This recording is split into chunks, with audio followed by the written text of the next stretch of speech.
Back care, how to give the back care to the patient.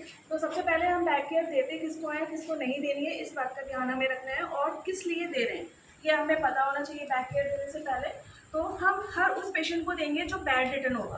Bed return मतलब जो bed पे होगा, जो लंबे समय तक बेड पे रहेगा, या किसी पेशेंट को डायबिटिक है या कोई और बीमारी है, तो उन सबको हम बैक केयर देते हैं, ठीक है। या छोटे बच्चों को क्यों देते हैं, जिससे कि उनको बैड सोर ना हो, उनकी जो स्किन है वो अनहेल्दी है तो उसे हेल्दी रखा जाए, नरिश्ड रखा जाए, है ना, डिहाइड्रेटेड रखा जाए, इसलिए हम बैक केयर देते हैं। तो बैक केयर देने के लिए हमें पहले पेशेंट को आइडेंटिफाई करना है, उसको जो है पूरा प्रोसीजर एक्सप्लेन करना है जिससे कि वो हमें कोऑपरेट करे। अगर वो सिटिंग पोजीशन में कंफर्टेबल है तो सिटिंग पोजीशन देनी है, लेकिन अगर वो लाइंग पोजीशन में कंफर्टेबल है तो उसको लाइंग पोजीशन देनी है।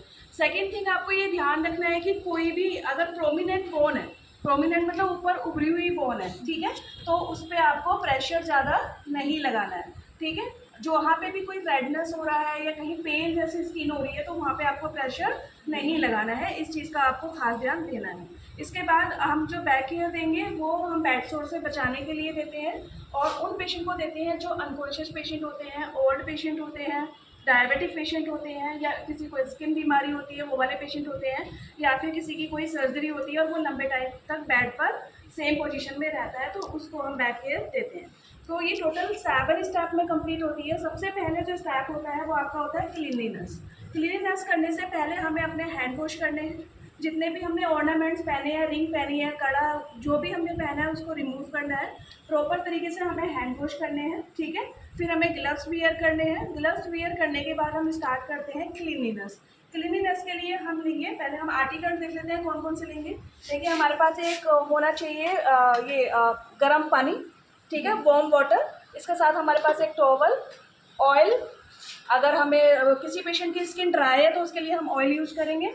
इसके बाद हमें क्रीम या ऑइंटमेंट या हम बोलेंगे लोशन, जो स्किन है उसको हेल्दी रखने के लिए, नरिश रखने के लिए, ठीक है। और हमें पाउडर, अगर किसी की स्किन बहुत ज़्यादा ऑयली है या पानी आ रहा है तो हम उसके लिए पाउडर यूज़ कर सकते हैं, ठीक है। तो इतना हमें सामान चाहिए। इसके साथ ही सबसे पहले हम लेंगे वार्म वाटर, ठीक है। एक लेंगे टोवल, टोवल से हम क्या लेंगे, वार्म वाटर, या आप एक स्टेराइल गॉज भी ले सकते हो, ठीक है। उससे हम आराम से पहले हम इंस्पेक्शन करेंगे कि पेशेंट की स्किन पे कोई मार्क तो नहीं है, कोई निशान तो नहीं है, कोई कहीं पे कोई ऐसा चीज़ तो नहीं है जो एबनॉर्मल दिख रही है। उसके बाद हम आराम से इस तरीके से पेशेंट की पूरी स्किन को क्लीन करते हैं, ठीक है। ये वार्म वाटर से करनी है आपको इस तरीके से। और ये हमेशा जब भी हम पेशेंट की किसी भी एरिया को क्लीन करते हैं तो 1 स्ट्रोक में करते हैं, तो हम ऊपर से लेके नीचे तक करेंगे, और हमें इसे कभी भी बैक लेकर नहीं जाना, क्योंकि बैक लेकर जाएंगे तो क्या हो जाएगा, इन्फेक्शन ज़्यादा स्प्रेड हो जाएगा, ठीक है। हम जितना हमें वार्म वाटर चाहिए उससे हम पेशेंट की स्किन को क्या करेंगे, क्लीन करेंगे, ठीक है। क्लीन करने के बाद अब हम देखेंगे पेशेंट की स्किन ड्राई हो गई है, हम देखेंगे इसकी स्किन ड्राई है या ऑयली है। तो ड्राई है ना ऑयली है, नॉर्मल स्किन है, तो हम लेंगे ऑइंटमेंट,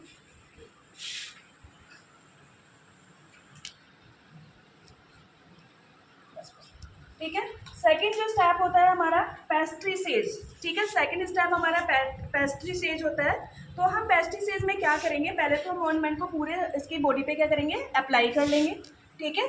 उसके बाद हमें इस तरीके से, ठीक है, दिख रहा है सबको, इस तरीके से मसाज करनी है। अच्छा, ये मसाज देते हुए आपको ये ध्यान रखना है कि मसाज देने के बाद में आप जो नीचे वाला लोअर वाला पोर्शन है उस पर कम प्रेशर देना है, जो ऊपर वाला पोर्शन है उस पर ज़्यादा प्रेशर देना है। लोअर वाले प्रेशर एरिया पे कम प्रेशर देना है और अपर वाले एरिया पे हाई प्रेशर देना है। ये आपके क्या करेगा, पेस्ट्री सेज जो होगा वो ब्लड सर्कुलेट करेगा, ठीक है, मसल्स को रिलैक्स करेगा, बॉडी स्टेबलाइज करेगा, लिम्फेटिक ड्राइनेस इम्प्रूव करेगा, इसके साथ ही आपको पेन और मसल्स में रिलैक्स करेगा। ये इसके फंक्शंस होते हैं। तो आपको क्या करना है, इस तरीके से करना है। ये आपको 5 to 6 टाइम करना है, ऊपर से आपको ऐसे लेकर आना, ठीक है। 5 to 6 टाइम आप इसको करोगे, इसको हम प्रेस्टिटेज बोलते हैं।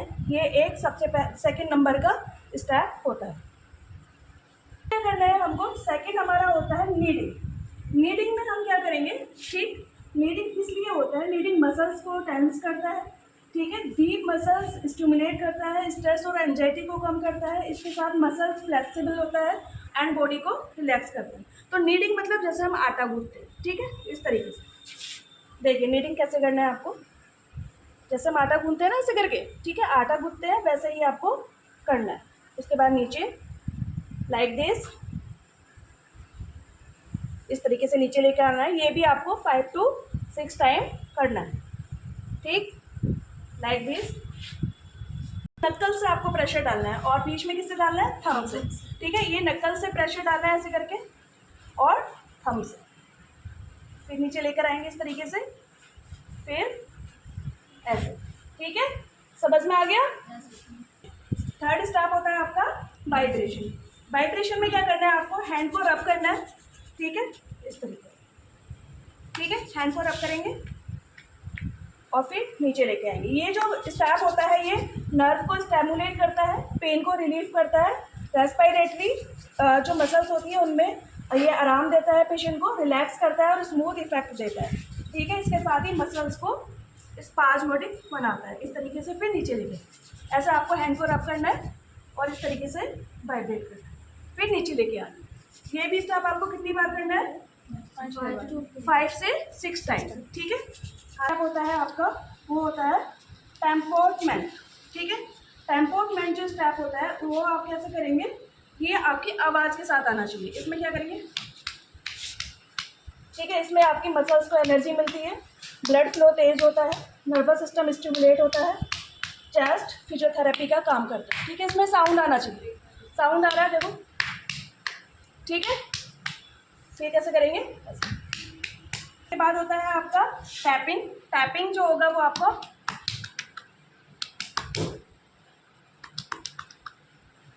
लाइक दिस, ठीक है। इससे भी आपकी मसल्स जो है वो रिलैक्स होती हैं, नर्वस सिस्टम स्मूथ होता है, पेशेंट रिलैक्स होता है, पेन में भी रिलीफ मिलता है, ठीक। इसके बाद आपका लास्ट होता है टैपिंग।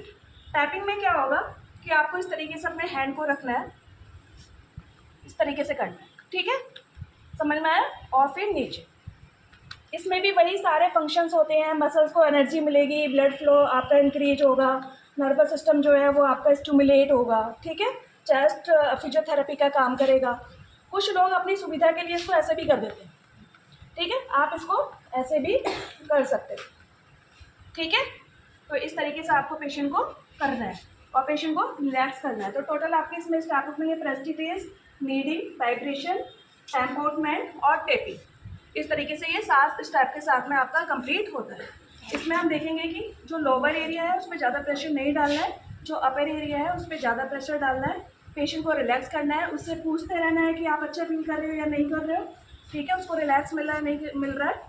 इसको आप सिटिंग पोजीशन में भी कर सकते हैं, पेशेंट को सेमी फॉलोअर पोजीशन देके आगे आप उसको क्रडल लगा के और आराम से उसका बैक साइड भी कर सकते हैं, ठीक है। इससे पेशेंट को स्ट्रेस में भी रिलीफ मिलता है, एंजाइटी में रिलीफ मिलता है, डिप्रेशन में रिलीफ मिलता है, ब्लड सर्कुलेशन तेज होता है, मसल्स रिलैक्स होती हैं, टोन होती है। टोन मतलब जो लूज है, जो मसल्स लूज है वो भी क्या हो जाएंगी, टोन हो जाएंगी, टाइट हो जाएंगी। तो ये सारी चीज़ें इस चीज़ से हेल्प मिलती है। इसके साथ ही इससे बैड सोर से बचा जाता है। अगर किसी पेशेंट को बैड सोर हो रहा है, स्किन कहीं पेन हो रही है, तो उससे भी इसको रिलैक्स मिलता है। लास्ट में अगर आपको लग रहा है कि आप पेशेंट की स्किन जो है वो ड्राई हो रही है, तो आप ऑयल ले सकते हैं,